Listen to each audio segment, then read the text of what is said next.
ശാലീനമായ കേരളാങ്കുണ്ട് വാട്ടർഫോൾസിനെ പലരും കണ്ടിട്ടുണ്ടാവും. ഞൊടിയിടയിൽ ദാ ഇങ്ങനെ മലവെള്ളപ്പാച്ചിലിൽ കലി തുള്ളി കുറ്റി ഒഴുകുന്ന വിഷ്വൽസ് ആണ് ഇന്നത്തെ നമ്മുടെ ട്രാവൽ സ്റ്റോറി.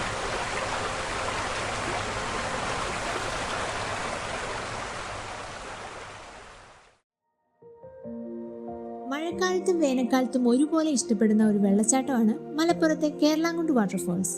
പെരിന്തൽമണ്ണയിൽ നിന്നും 26 കിലോമീറ്റർ അകലെ കരുവാരുകുണ്ട് എന്നൊരു വനമേഖലയുണ്ട്. അവിടുന്ന് 7 കിലോമീറ്റർ ഉള്ളിലായിട്ടാണ് നമ്മുടെ ഡെസ്റ്റിനേഷൻ പ്ലേസ് ആയ കേരളാങ്കുണ്ട് വാട്ടർഫോൾ. ഇതാണ് കരുവാരുകുണ്ട് ജംഗ്ഷൻ. ഇനി ഈ വഴിയാണ് നമുക്ക് ഉള്ളിലേക്ക് പോകേണ്ടത്. അതിനു മുമ്പായി ഒരു ചായക്ക് കുടിച്ചു പോകാം. കാരണം അങ്ങോട്ടേക്ക് പോകും തോറും കടകളൊന്നും തന്നെ ഉണ്ടാകില്ല. ചായക്കും സ്നാക്സിനും പറ്റിയൊരു കട ഇവിടെ തന്നെയുണ്ട്. ഈ ഒരു ഏരിയ മലയോര പ്രദേശമായതുകൊണ്ട് തന്നെ ആനയും പുലിയും അടക്കം പല വന്യമൃഗങ്ങളും എത്തുന്നത് പതിവാണ്.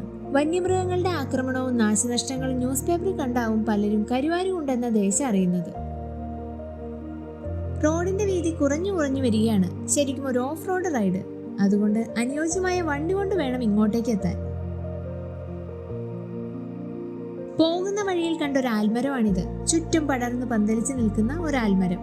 ഇതുവഴി പോകുന്ന എല്ലാവരും തന്നെ ഒന്ന് വണ്ടി നിർത്തി ഫോട്ടോസ് എടുക്കുന്ന ഒരു പോയിന്റ് കൂടിയാണിത്. അങ്ങനെ കുറച്ചു ദൂരത്തെ ഓഫ് റോഡൊക്കെ കഴിഞ്ഞ് നമ്മൾ നമ്മുടെ ഡെസ്റ്റിനേഷനിലേക്ക് എത്തി. ഇവിടെ നമ്മുടെ വാഹനങ്ങൾ പാർക്ക് ചെയ്ത് ടിക്കറ്റ് കൗണ്ടറിലേക്ക് നടക്കാം. ഇതാണ് ടിക്കറ്റ് കൗണ്ടർ. സന്ദർശകർക്കുള്ള എല്ലാ അറിയിപ്പുകളും ഇവിടെ എഴുതിയിട്ടുണ്ട്. ഇവിടം പ്ലാസ്റ്റിക് ഫ്രീ സോൺ ആയതുകൊണ്ട് പ്ലാസ്റ്റിക് ഒന്നും തന്നെ കൊണ്ടുവരാതെ ശ്രദ്ധിക്കണം. ഇനി നമുക്കുള്ള ടിക്കറ്റ് എടുക്കാം. 20 രൂപയാണ് ഒരാൾക്കുള്ള ടിക്കറ്റ് പ്രൈസ് ആയി വരുന്നത്. പിന്നെ എടുത്തു പറയേണ്ട ഒരു കാര്യം, ഇവിടെ ഗൂഗിൾ പേ സൗകര്യം ഇല്ല. കാരണം ഇവിടെ റേഞ്ച് തീരെയില്ല.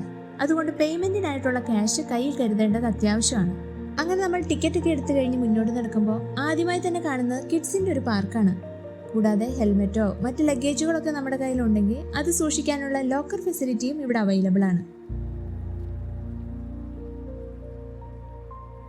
ഇനി നമുക്ക് ഈ കാണുന്ന എൻട്രൻസ് ബിൽഡിങ്ങിലൂടെ കയറി സ്റ്റെയർ കേസിലൂടെ ഇറങ്ങി ചെല്ലണം. ചെന്നെത്തുന്നത് നല്ലൊരു ഗാർഡനിലേക്കാണ്. അപ്രത്യക്ഷമായ മഴവെള്ളപ്പാച്ചലിനും ഉരുൾപൊട്ടലിനും സാധ്യതയുണ്ടെന്നൊക്കെയുള്ള ബോർഡ് സ്റ്റെയർ കേസിൽ പലയിടത്ത് എഴുതി വെച്ചിരിക്കുന്നത് കണ്ടു. അത് കണ്ടപ്പോൾ ഒരു ഉൾഭയം തോന്നി. കാരണം നമ്മൾ വന്നത് നല്ലൊരു മഴയുള്ള ദിവസമായിരുന്നു. ഗാർഡൻ കഴിഞ്ഞാൽ ഒരു ഇരുമ്പ് പാലം കാണാം. ഈ പാലത്തിലൂടെ നടക്കുമ്പോൾ തന്നെ രണ്ടു വശത്തും വാട്ടർഫോളിന്റെ വിഷ്വൽസ് കാണാം. ദേശീയ ഉദ്യാനമായ സൈലന്റ് വാലിയുടെ ബഫർ സോണിൽ പെടുന്നതാണ് ഈ പ്രദേശമെല്ലാം. കൂടാതെ സമുദ്രനിരപ്പിൽ നിന്നും 1500 അടി ഉയരത്തിലാണ് ഈ സ്ഥലം.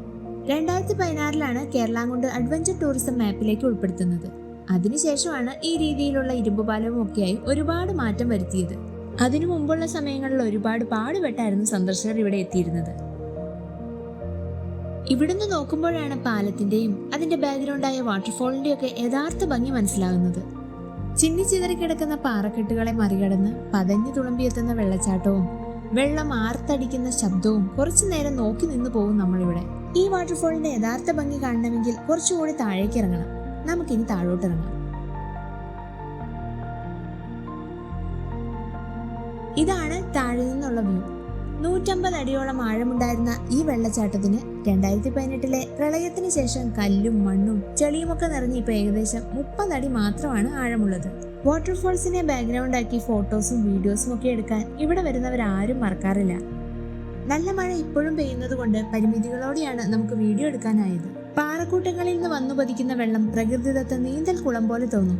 പക്ഷേ അതിലേക്ക് ഇറങ്ങാൻ പ്രത്യേക സൗകര്യങ്ങളില്ല ഇവിടെ. ഇവിടെയുള്ള കയറിൽ പിടിച്ചു വേണം ഇറങ്ങാൻ. കുട്ടികളൊക്കെ ഉണ്ടെങ്കിൽ അത് അത്ര ഈസിയും അല്ല. പിന്നെ എപ്പോൾ വേണമെങ്കിലും മഴവെള്ളപ്പാച്ചിലിനുള്ള സാധ്യത ഇവിടെയുണ്ട്. പെട്ടെന്ന് കയറിപ്പോരുക അത്ര എളുപ്പമല്ല. അക്കാരണത്താൽ തന്നെ ഒരുപാട് മരണങ്ങൾ ഇവിടെ സംഭവിച്ചിട്ടുണ്ട്.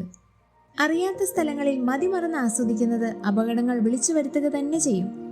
ഈറ്റമരങ്ങളുടെ തണുപ്പും തണലും ഇവിടെ ചുറ്റുപാടും ഉണ്ട്. മഴക്കാലത്ത് നിറഞ്ഞു തുളുമ്പുന്ന വെള്ളച്ചാട്ടവും വേനൽക്കാലത്ത് വെള്ളത്തിലിറങ്ങി കളിക്കാനുള്ള സൗകര്യവും മിനി ഊട്ടി പോലത്തെ തണുപ്പും ഇവിടുത്തെ പ്രത്യേകതയാണ്. അതുകൊണ്ട് തന്നെ മഴക്കാലത്തും വേനൽക്കാലത്തും ഒരുപോലെ വിസിറ്റേഴ്സിനെ സന്തോഷിപ്പിക്കാനാവുന്നുണ്ട്. നമ്മൾ അങ്ങനെ കൂളായി വാട്ടർഫോൾസിന്റെ വിഷ്വൽസ് ഒക്കെ എടുത്തുകൊണ്ടിരിക്കുകയായിരുന്നു. പെട്ടെന്ന് വെള്ളം കലങ്ങി വരുന്നത് പോലെ തോന്നി. മഴ കുറച്ച് കനത്ത് പെയ്യാൻ തുടങ്ങിയതിന്റെ ആവും എന്നാണ് ആദ്യം കരുതിയത്. പക്ഷെ അതായിരുന്നില്ല സത്യം. വലിയ ശബ്ദത്തോടെ കലങ്ങി മറിഞ്ഞെത്തുന്ന മലവെള്ളപ്പാച്ചിലായിരുന്നു പിന്നെ കണ്ടത്.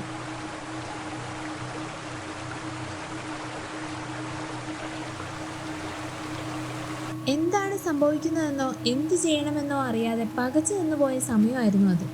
ഇവിടെയുള്ള ജീവനക്കാരെല്ലാം വേഗം സന്ദർശകരെ മാറ്റാനും തുടങ്ങി. ഇതാണ് ആ നിർദ്ദേശങ്ങളെ ചൂണ്ടിക്കാണിച്ച അപകട നിമിഷങ്ങൾ. ഓരോ നിമിഷം കൂടുന്തോറും വെള്ളത്തിന്റെ ശബ്ദവും ഒഴുക്കും നിയന്ത്രണാതീതമായി കൂടി വരികയായിരുന്നു.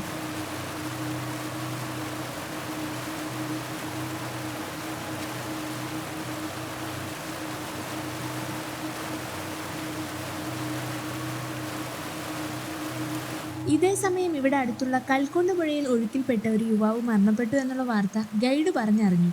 അതോടെ എല്ലാവരും കൂടുതൽ സീരിയസ് ആയി. വേഗം തന്നെ തിരിച്ചു പോകാനുള്ള തിടുക്കമായി എല്ലാവർക്കും. മഴ വീണ്ടും കുറെ കൂടി കനത്ത് പെയ്യാണ്. അതുകൊണ്ട് അധികം സമയം കളയാതെ നമ്മൾ ഇനി തിരിച്ച് വീട്ടിലേക്ക് മടങ്ങുകയാണ്. അധികമാർക്കും ക്യാമറയിൽ പകർത്താനാവാത്ത കേരള വിശേഷങ്ങൾ എല്ലാവർക്കും ഇഷ്ടമായെന്ന് കരുതുന്നു. വീണ്ടും മറ്റൊരു ട്രാവൽ സ്റ്റോറിയുമായി കണ്ടുമുട്ടാം.